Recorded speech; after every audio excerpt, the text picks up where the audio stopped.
Parole de Dieu quotidienne. Pendant le temps où il suivit Jésus, Pierre développa beaucoup d'opinions sur lui et le jugea toujours selon son propre point de vue. Bien que Pierre ait un certain degré de compréhension de l'esprit, sa compréhension n'était pas très claire, d'où ces paroles. « Je dois suivre celui qui est envoyé par le Père céleste.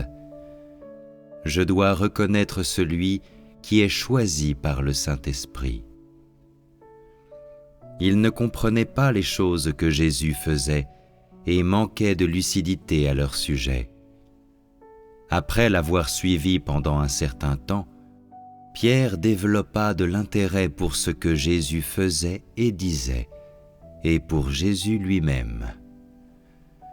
Il en arriva à sentir que Jésus inspirait à la fois de l'affection et du respect. Il aimait s'associer à lui et rester à ses côtés, et écouter les paroles de Jésus le nourrissaient et l'aidaient. Durant le temps où il suivit Jésus, Pierre observa et prit à cœur tout ce qui concernait sa vie, ses actions, ses paroles, ses mouvements et ses expressions. Il en vint à comprendre profondément que Jésus n'était pas un homme ordinaire. Bien que son apparence humaine soit extrêmement ordinaire, il était plein d'amour, de compassion et de tolérance pour l'homme. Tout ce qu'il faisait ou disait était d'un grand secours pour les autres, et à ses côtés, Pierre vit et apprit des choses ignorées auparavant. Il vit que, bien que Jésus ne fût ni d'une grande stature, ni un quelconque être humain d'un genre inhabituel, quelque chose de vraiment extraordinaire et hors du commun se faisait ressentir chez lui.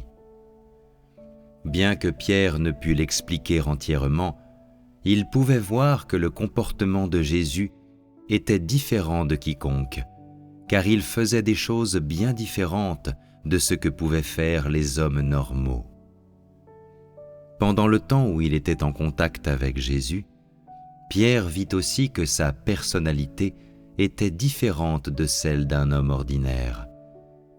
Il agissait toujours de façon constante et jamais à la hâte, n'exagérait jamais ni ne minimisait un sujet, et menait une vie qui révélait une personnalité à la fois normale et admirable. Dans la conversation, Jésus parlait simplement et avec élégance, communiquant toujours de manière joyeuse et néanmoins sereine, et il ne perdit jamais sa dignité dans l'exécution de son œuvre. Pierre vit que Jésus était parfois taciturne, mais que d'autres fois, il parlait sans relâche. Il était parfois si heureux qu'il ressemblait à une jeune colombe qui voltige, et d'autres fois si triste qu'il ne parlait pas du tout, semblant affligé comme s'il était une mère éreintée et épuisée.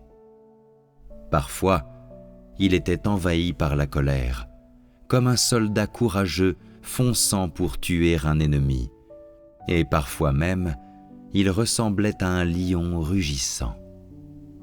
Parfois, il riait, d'autres fois, il priait et pleurait. Quelle que soit la façon dont Jésus agissait, Pierre en vint à avoir pour lui un amour et un respect sans limite. Le rire de Jésus le comblait de bonheur. Son chagrin le plongeait dans la douleur. Sa colère lui faisait peur, tandis que sa miséricorde, son pardon et les strictes exigences qu'il avait envers les gens l'amenaient à aimer vraiment Jésus, puis à développer une véritable révérence et une grande aspiration pour lui. Bien sûr, Pierre comprit progressivement tout cela seulement après avoir vécu aux côtés de Jésus durant de nombreuses années.